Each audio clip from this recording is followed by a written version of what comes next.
পদ্মা বীজ প্রজেক্ট 10-12-17। এই ক্যাপশনে সামাজিক যোগাযোগ মাধ্যম এক্সে 2017 সালের 11 ডিসেম্বর একটি ছবি পোস্ট করেছিলেন আওয়ামী লীগের সাধারণ সম্পাদক ও সাবেক সড়ক পরিবহন ও সেতুমন্ত্রী ওবায়দুল কাদের। পদ্মা 10 নম্বর ভবনের সামনে দাঁড়িয়ে একটি গাছে থাকা ফুল ধরে ছবিটি তুলেছিলেন তিনি। বাম হাতের কবজিতে তখন শোভা পাচ্ছিল ইউলিসি নার্দিন ব্র্যান্ডের একটি ঘড়ি, যার দাম 22,799 ইউরো, বাংলাদেশি টাকায় 30 লাখ টাকারও বেশি। ওবায়দুল কাদের ছিলেন যথেষ্ট ফ্যাশন সচেতন, ব্যবহার করতেন অভিজাত সব পণ্য। তবে দামি ব্র্যান্ডের ঘড়ির প্রতি ছিল তার বিশেষ দুর্বলতা। রোলেক্স ব্র্যান্ডের ডেটজাস্ট ও সেলিনি এবং দুষ্প্রাপ্য লুই ভিতো ট্যাম্বু স্পিন টাইম রিগাদা ঘড়িও আওয়ামী লীগের এ নেতার সংগ্রহে ছিল। আর সানগ্লাসের মধ্যে রেব্যান, বস, পোলার্ড এবং সিঙ্গাপুরের অক্টো ব্র্যান্ডের বেশ কিছু চশমাও সংগ্রহে রেখেছিলেন তিনি। স্যুট বেশি পরতেন জিওভানি, মার্কস অ্যান্ড স্পেন্সার ও গুচি ব্র্যান্ডের। বিশ্বখ্যাত ব্র্যান্ড গুচির বেশ কিছু জুতাও তিনি ব্যবহার করতেন। পাঞ্জাবি ও কোটির ওপরও তার বিশেষ আকর্ষণ ছিল। বিলাসী এসব পণ্য ওবায়দুল কাদের সংগ্রহ করতেন দেশের বাইরে থেকে। নিজের বাসভবনে ছিল কিছু দুর্লভ চিত্রকর্ম ও শোপিস। শারীরিকভাবে অসুস্থ থাকায় ওবায়দুল কাদেরকে প্রায়ই দেশের বাইরে যেতে হতো চিকিৎসার জন্য, তাই প্রয়োজনীয় বৈদেশিক মুদ্রাও বাসায় রাখতেন। ছাত্র জনতার অভ্যুত্থানের মধ্য দিয়ে গত 5ই আগস্ট ক্ষমতাচ্যুত হয় আওয়ামী লীগ সরকার। ওই দিন বিকালেই গণভবন ও সংসদ ভবনে প্রবেশ করে মানুষের ঢল। লুট হয় গণভবন ও সংসদ ভবনের বিভিন্ন গুরুত্বপূর্ণ উপকরণ। তৎকালীন সড়ক পরিবহন ও সেতুমন্ত্রী ওবায়দুল কাদেরের বাসভবনেও হানা দেয় অনেকেই। লুট করা হয় তার সব ফ্যাশন পণ্য, নগদ অর্থকড়ি সহ মূল্যবান বিভিন্ন উপকরণ। আওয়ামী লীগ সরকারের পতনের একদিন আগেই গা ঢাকা দেন ওবায়দুল কাদের। পালা বদলের আগের দিন অর্থাৎ 4 আগস্ট দলের পক্ষ থেকে যে সংবাদ সম্মেলন করা হয় সেখানে তাকে দেখা যায়নি। ওবায়দুল কাদেরকে সর্বশেষ দেখা গিয়েছিল 3 আগস্ট দলের সভাপতি শেখ হাসিনা রাজনৈতিক কার্যালয়ে আয়োজিত সংবাদ সম্মেলনে। ধারণা করা হচ্ছে তিনি ভারতে পালিয়ে গেছেন। পরিবর্তিত পরিস্থিতিতে গত 17 আগস্ট ওবায়দুল কাদেরের ব্যাংক হিসাব স্থগিত করা হয়। আওয়ামী লীগের কেন্দ্রীয় কার্যনির্বাহী সংসদের এক নেতা বণিক বার্তাকে বলেন, টাকা পয়সা বা গাড়ি বাড়ির চেয়ে ওবায়দুল কাদেরের পোশাক পরিচ্ছদ ও সাজসজ্জার বিষয়ে গভীর অনুরাগ ছিল।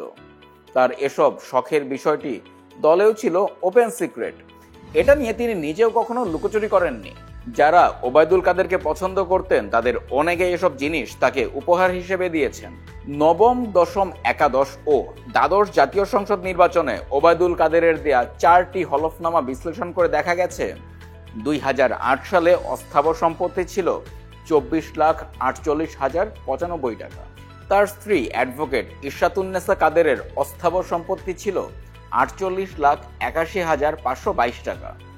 1.5 দশক পর 2023 সালে ওবায়দুল কাদেরের অস্থাবর সম্পত্তি দাঁড়ায় 3,82,898 টাকা এবং স্ত্রীর 1,28,42,464 টাকা। নবম সংসদ নির্বাচনে ওবায়দুল কাদেরের দেয়া হলফনামায় দেখা যায় তার পেশা ছিল লেখক এবং সাংবাদিকতা। লেখালেখি থেকে আয় হতো বছরে 1,40,000 টাকা, আর আইনজীবী স্ত্রীর আয় ছিল 1,50,000 টাকা। দ্বাদশ সংসদ নির্বাচনে হলফনামায় দেখানো হয় আওয়ামী লীগ সাধারণ সম্পাদকের বার্ষিক আয় 38,07,508 টাকা।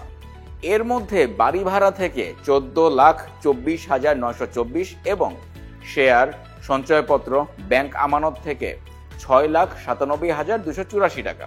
এমপি ও মন্ত্রী হিসেবে বেতন ভাতা পেতেন 12,60,000 এবং বই লিখে আয় করতেন 4,25,300 টাকা।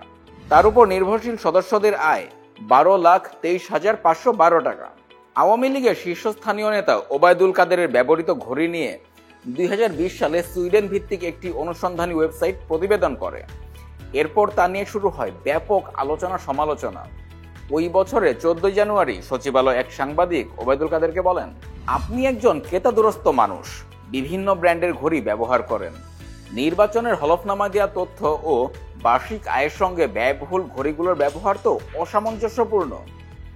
ওবায়দুল কাদের ওই সাংবাদিককে থামিয়ে দিয়ে তখন বলেছিলেন, আমার যত ঘড়ি আছে একটাও আমার নিজের পয়সা দিয়ে কেনা না।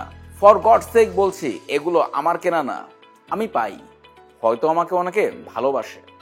অনেক কর্মী বিদেশে আছেন, তারা আসার সময় এগুলো নিয়ে আসেন, আমাকে তারা উপহার দেন। আমি কি করব?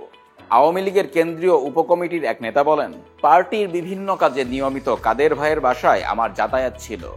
তার বাসভবনের জিনিসপত্রের অধিকাংশই সরকারি সম্পত্তি, তবে ওবায়দুল কাদেরের ব্যক্তিগত সংগ্রহের মধ্যে বেশ কিছু শোপিস ও চিত্রকর্ম ছিল। 5 তারিখের পর সেগুলোর কি অবস্থা সেটা আমি বলতে পারবো না।